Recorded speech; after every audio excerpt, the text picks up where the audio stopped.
The following announcement has been paid for by Journey into Wrestling.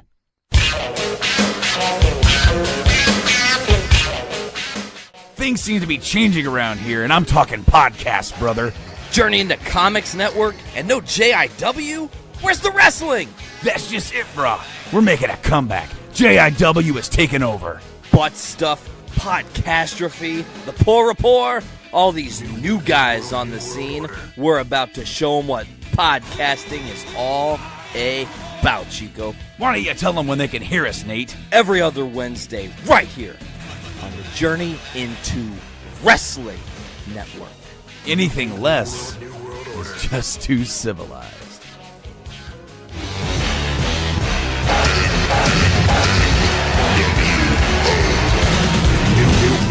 New world order. The following is a Journey into Comics Network production. Christmas time is here. Let's have ourselves some cheer and talk about the scariest Christmas movie of all time when you think about it. This is The Puhr Rapport.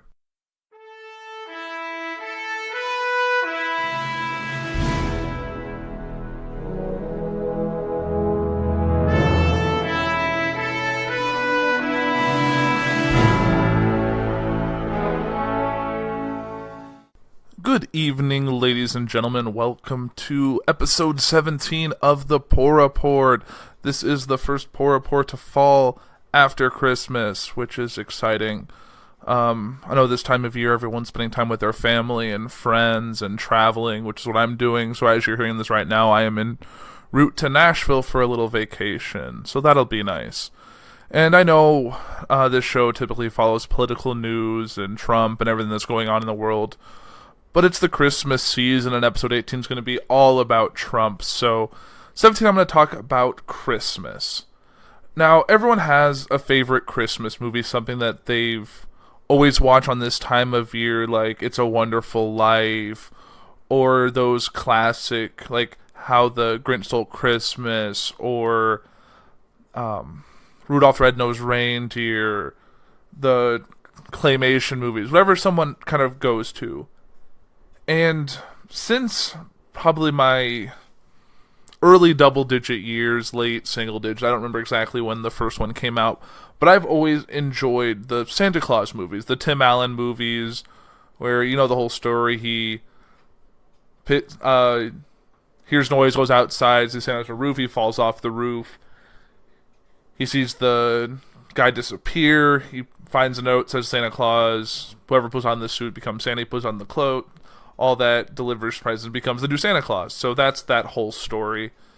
And I loved it when I was a kid, and I recently rewatched all of the movies this time of year just because all three happened to be on Netflix, so I kind of burned through it in the few days leading up to Christmas. And while kind of scrolling through Twitter one night, I stumbled upon this Twitter story by this girl named Hannah Priest. And I was like, oh, this is really interesting. And it's this whole story that she came up with, and it became a Distractify article later on that I'm going to kind of read for you now because I thought it was really interesting. I didn't really think about it this way. And I saw this before I actually went through and watched those movies. So when I watched it with that in mind, and it really kind of changes the whole idea of the movie. So I'm going to kind of run through this article right now. It's a Distractify article written by Mustafa Gatalari. And it says, every so often I'll be browsing Netflix with a wife and kid and happen across a movie I was fond of in my childhood. I always get excited and want to share the joy of the film my son and see his reaction to it. For the most part, he loves a lot of the same movies I did growing up. And when I watch the movies, I'm obviously stunned with how oblivious I was at how awful or brilliant these truly were, but also incredibly twisted as well. For example, All Dogs Go to Heaven is a scary movie for kids to watch and deals with a lot of adult themes. Some that I only really picked up on when I began seeing clips of it now that I'm a responsible grown-up who pays rent and doesn't race shopping carts to the supermarket, most of the time. So when Twitter user Hannah Priest started a thread about a deranged holiday movie that manages to hide how deranged it is to its viewers, I was interested, especially because it was the household favorite of my family's, The Santa Claus starring Tim Allen. You may say to yourself, no way, this movie is fun for all ages, it's a holiday classic. It's got a great message. Well, that all may be, or may not be true, but it doesn't change the fact that The Santa Claus is absolutely bonkers in an evil way. Check out Priest's thread reasoning here in this epic Twitter thread. And Hannah Priest's Twitter handle is at SheWolfManC. So at SheWolfManC if she has any other ideas going forward. So she says here a few days ago, here's a little festive question for you. What is the most stone-cold, brutal, horrific Christmas film ever made? And then someone responded, Black Christmas by far. Christmas Evil, a close second. People gave their best guesses, but they were ultimately wrong. She said, good guesses from everyone, but pull up a chair for a truly seasonal hot take. The most horrific Christmas film, or rather trilogy, is The Santa Claus. Oh, yes. I'm not talking about what happened to Scott Calvin, his transformation to Santa, or the fact that SC2 belongs to the Santa Finds a Wife subgenre, which is always creepy as hell. To recap, when Santa falls off his roof, Scott Calvin puts on his suit and instantly becomes the new Santa. It's all fun and frolics, and the elves explain that this is the Santa Claus. The creepiness begins early on because the roof Santa actually dies on screen, quite slowly, and that's the only reason Scott can take on the role. None of the elves in the North Pole mourn the dead Santa. Bernard just refers to him as the other Santa and shrugs it off. They just cold-heartedly accept that Roof Santa is gone and now they work with Scott. It's not just human, though. Elves disappear after hundreds of years and no one cares. In Santa Claus 1, Judy says she spent the last 1,200 years perfecting her cocoa recipe, but she's nowhere to be seen in Santa Claus 2. She's just casually replaced with another cocoa maker and never mentioned again. It turns out that not just the first film, but the entire series is really, really messed up. And let's take a minute to consider Bernard. He's a huge part of SC1 and SC2, and he's just absent in SC3. Curtis is now elf number 1, and no one mentions Bernard. But this is far from the worst bit. Trust me, I've got so much more. In SC2, Curtis and Bernard discover the Mrs. Claus, which dictates that Santa must be married. They'd never heard of this before, and the Council of Legendary Figures also knows nothing about it.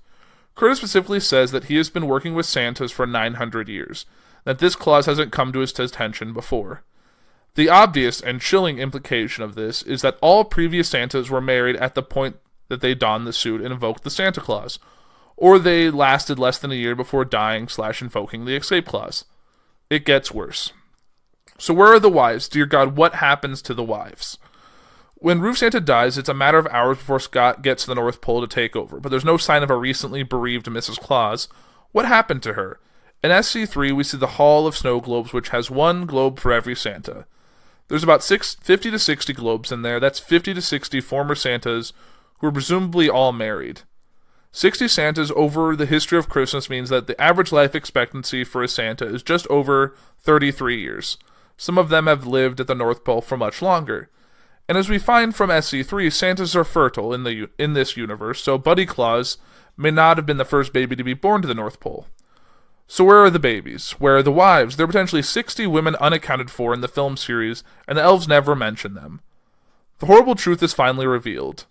I think there's a clear hint in SC3 to quote Bud Newman on entering the elves' kitchen, "How come the oven in the kitchen is bigger than the delivery room?"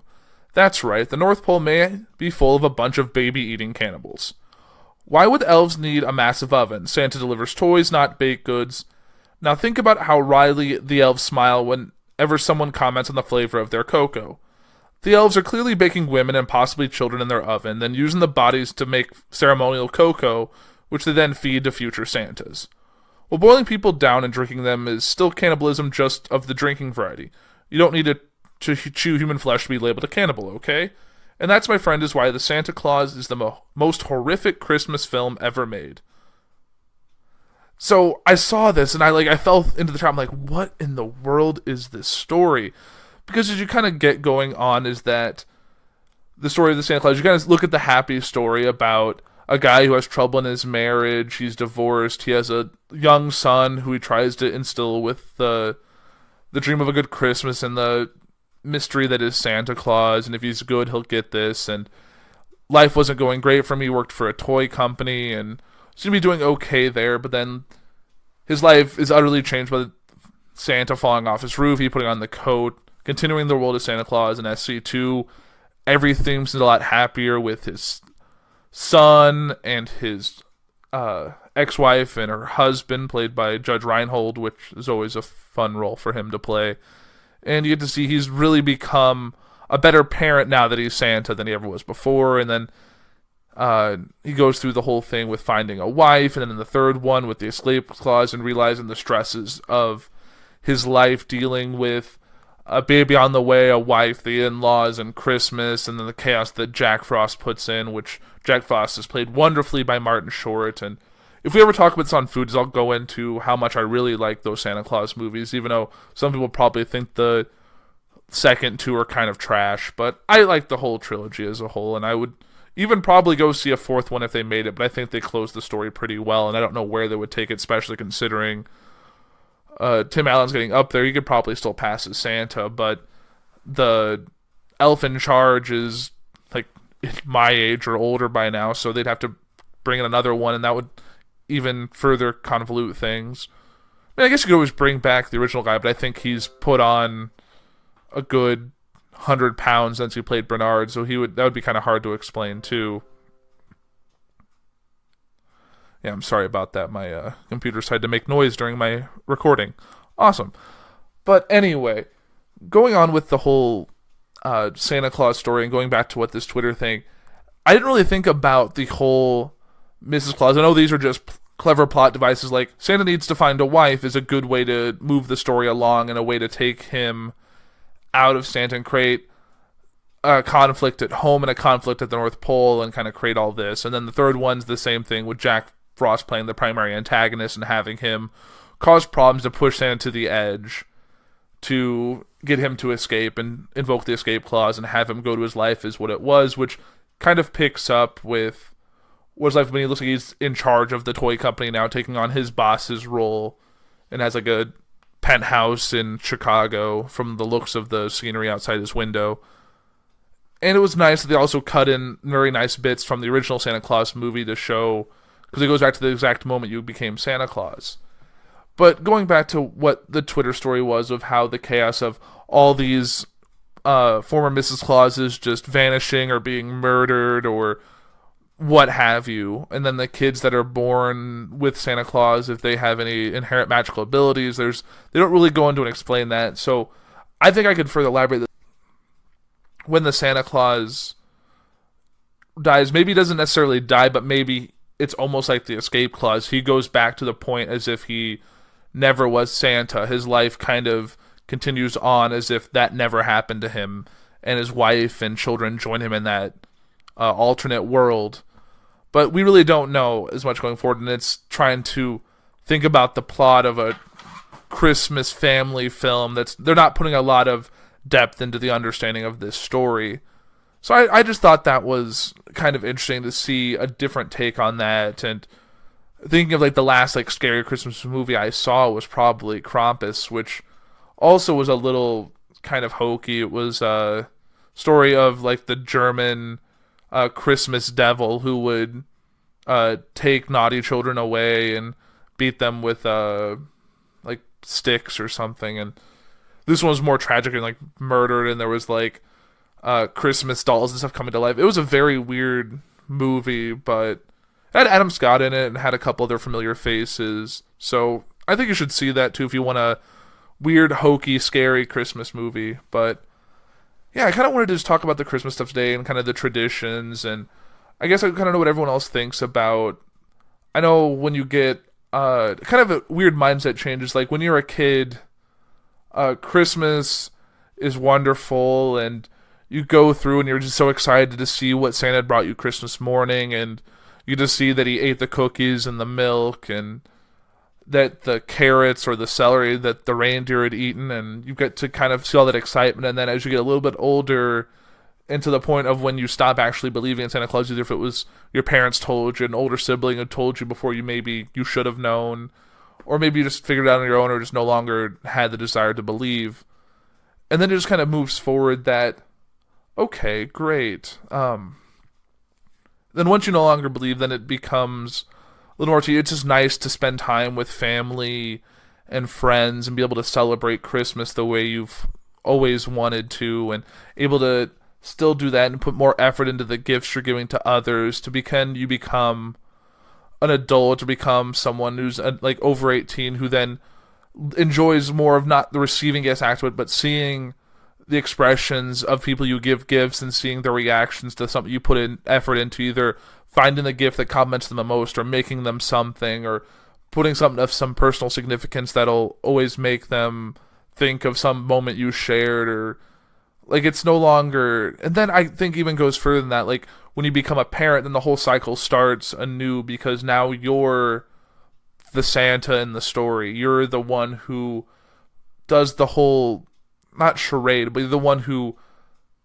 makes sure the kid puts out the cookies out, and then you take and you eat a cookie, you drink some of the milk, you bite off the carrot or snap off the carrot or take all the carrots all together or whatever you end up doing. And then you put out the big Santa gift and you fill the stocking and you make sure all the presents are under the tree, and you do all this in the middle of the night so your kid doesn't come out awake. And some who really do all the effort when they're doing this, they put on the red coat and the hat and the pants and all of that and just play really into the story. And I'm sure that's something I'm probably end up doing when I have kids. And I'm sure my listeners who do have kids probably do something similar to this. I'll have to ask Brandon over at Journey into Comics if he does stuff like that, or if he goes into this full story of his kid believing in Santa and all of that. And hopefully his children aren't listening, so I maybe should put a spoiler. No kids under 10 should be listening to this podcast, and I feel like in general for my show, if there's kids listening that are under 10 to my podcast, that's got to be a kind of an unusual situation. But I'm really happy to celebrate Christmas, and I get to spend it with not only my family and my extended family, but with my fiance's family. So it's always nice to be able to kind of enjoy Christmas and spread that Christmas cheer with everyone I'm close to, and I'm able to kind of take some time to actually not focus on work and on all the commitments and stresses of life, and kind of relax and enjoy family and get a taste of what you got to enjoy when you were little. It's something that I always thought was just something that is very important. I think you got to not sweat the small stuff that's going down and kind of just enjoy the time with your family and enjoy celebrating a holiday and seeing people that sometimes you don't see but once a year or twice a year. So I really wanted to give that message of Christmas, and just for those who don't celebrate Christmas, either Happy Hanukkah. I know a lot of my friends out there are Jewish or of the Jewish faith, and they celebrate Hanukkah, so they had theirs a couple weeks ago. So Happy Hanukkah to you guys who celebrate. And it's going to be a short episode today. It's post-Christmas. I know a lot of people are traveling, so this might be a little just a nugget of a show. No one's going to have to sit through an hour of me talking about what Trump's doing, or the fact that the tax bill is passed now and all this crazy that's going on, or the fact that all the UN sanctions might be pushing us towards eventual war, or Korean War 2, or what we're gonna have to run into there. But that's for another episode. This is the Puhr Report. This is my show, and I just wanted to talk about Christmas and the memories of kind of what life is like being a child. And I know it's short, but this might be able to get through on a morning as you're getting ready as a post-Christmas, or as you're driving from your house to a grandma's house or a relative's house, or whatever you're doing. So I want to thank all of my listeners and wish every single one of you a Merry Christmas and a Happy New Year. Thank you, everyone, and remember, you can go listen to our episodes early on patreon.com/journeyintocomics. You listen to all the other shows on the network. I've already kind of time traveled and listened to yesterday's episode before recording today's episode, so you're going to like JIC, and you're going to like a lot of the other shows coming out. So enjoy, and have, yes, I said before, have a Merry Christmas and a Happy New Year. Thanks, everyone.